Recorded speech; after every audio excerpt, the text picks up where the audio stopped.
20 milyones pesos nga tambal ang gitugyan sa medical mission sa nasod sa Israel ngadto sa kagamhanan sa lalawigan sa Sugbo.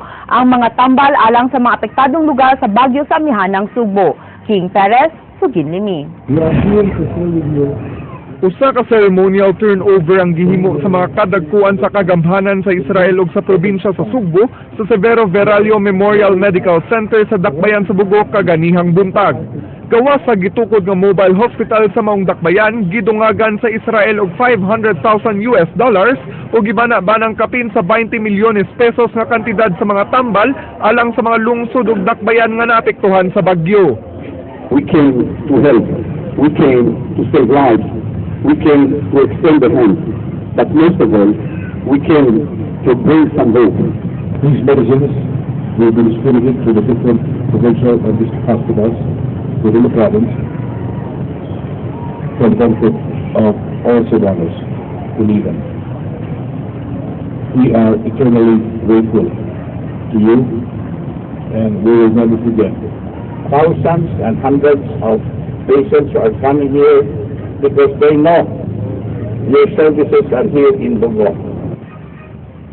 Padayon sabang pagdagsa sa mga tao gikan sa Bugos City ug mga kasikbit nga mga lungsod sa mobile hospital sukad niadtong Biyernes. Ang mobile hospital gidumala sa 148 ka mga sakop sa Israel Defense Force kon IDF. Gibana-bana sa mga sakop sa Israel Defense Force nga magpabilin sila diri sa Dakbayan sa Bugos sulod sa 2 ka semana. Apan anay mga miduaw diri sa mobile hospital aron ipasusi ang kahintang silang panglawas bisan pa nga dili kini tungod sa bagyo.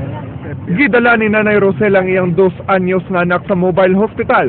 Kay gawas nga giubo kini nang hinaot siya nga matambalan ang cleft palate ni ini. Ako na lang kuan ang chance grab na lang na kuan chances na naman jud sila. Basin pa di ay. Lakip nga milinya si Lolo Alfredo nga taga San Remigio. Ipahiling niya ang iyang hubak ug sakit sa likod nga dugay nang giantos. Kumplito sila sa ilahang mga butang. Pati sa sakit na kumplito sila. Nung sa ato din pura magkuwang. Kasuway magugsuhod po din sa ospital. Yung normal lang nga, dito palitanin tambala.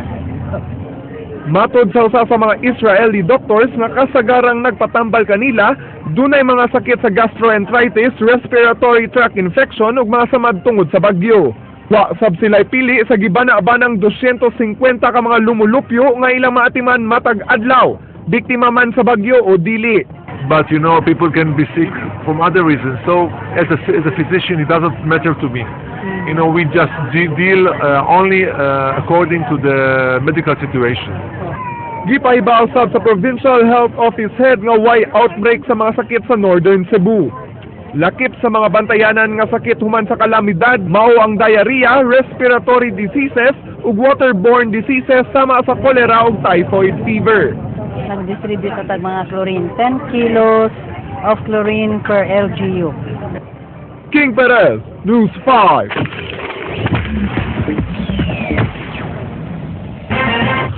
Duha ka mga estudyante nga wa makatunga atol sa pagbukas sa klase kagahapon nasayran nga namatay di ay ni adtong Migo ang bagyo. Usa ka programa sa DepEd nakatabang sa pagsusi sa kahimtang sa mga estudyante usa ka semana human sa kalamidad. Chinky Baguio, Suginlimi. Human gipatuman sa DepEd 7 ang programang Operation Where Are You atol sa pagbalik sa klase kagahapong adlaw.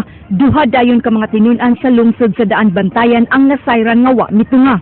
Atol sa accounting sa mga estudyante, nasayran nga lakip sa nahimo nga casualty ang duha ka magsuon nga tinun-an sa Tuminhaw Elementary School ug Tuminhaw High School nga namatay atol sa bagyo kapin usa ka semana na ang nakalabay.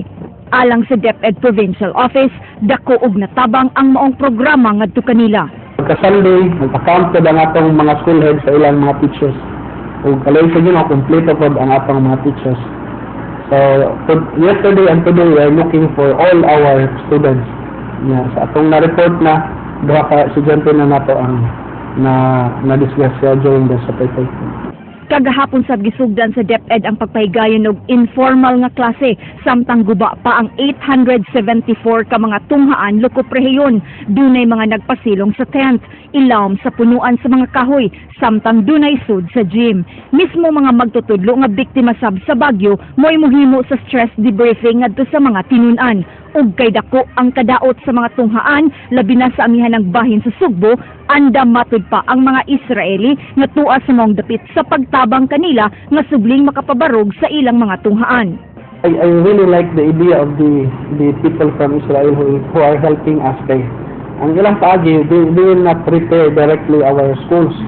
They will call all our principals, all our teachers, and the parents, the community surrounding our schools. Ilang patrabahoon dito sa eskwelahan, retiro nila sa eskwelahan, and they will pay everybody. Ingon tong taga-Israel, silduhan lang 300 pesos a day, plus free rice ka dyan, basta matabang lang og build sa atong mga classrooms. Sa nakalabay nga linog sa Bohol, nasayran nga di mo menos sa 237 million pesos ang gibana-bana nga danyo sa 804 ka mga tunghaan. Apan karon, posibleng mas dako ang gikinahanglan nila nga budget gumikan sa mas taas nga ihap sa mga tunghaan nga totally damaged atol sa bagyo. Jinky Bargio, News 5. Sa dakbayan sa Bugo, gibana-banang sunod tuig pa makabarog og balik ang nangaguba nga classrooms alang sa kapin sa 1,000 ka mga estudyante. Sa kasamtangan, gipuli-pulihan lang una sa mga estudyante ang unom ka mga classrooms nga mahimo pang gamiton aron makaapas sa nawala nga mga adlaw sa ilang pagtungha. King Perez, Suginlimi. Tungod sa mga nangagubang classroom sa guban pang mga dapit sa tunghaan, karong adlaw ang mga tinun-an lang sa grade 4, 5 ug 6 ang gipatunga sa Bugo Central School 1 nga dunay dulan 1,002 ka mga tinun-an. Kay unom lang sa 29 ka mga classrooms ang mga gamit sa pagkakaron samtang padayon pa ang paglimpyo sa mga tunghaan. Aron makaapas sa adlaw sa klase, gitunga ang upat ka section sa matag grade level ug Monday, Wednesday, Friday ug Tuesday, Thursday, Saturday schedule.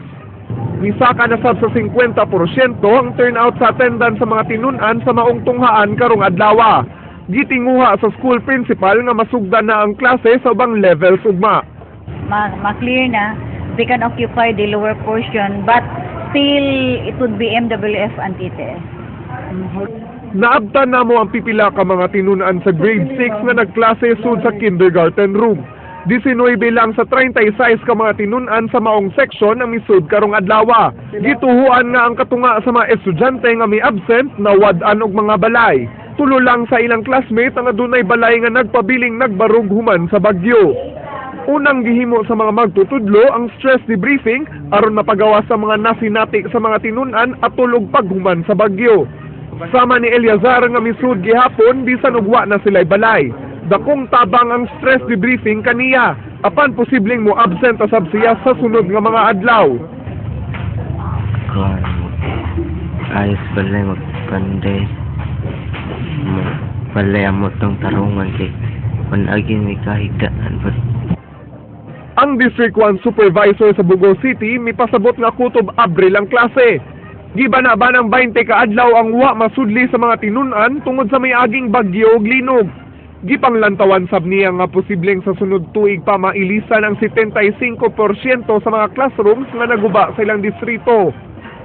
We will instructed to make makeshift buildings or use the buildings which are existing. King Perez, News 5.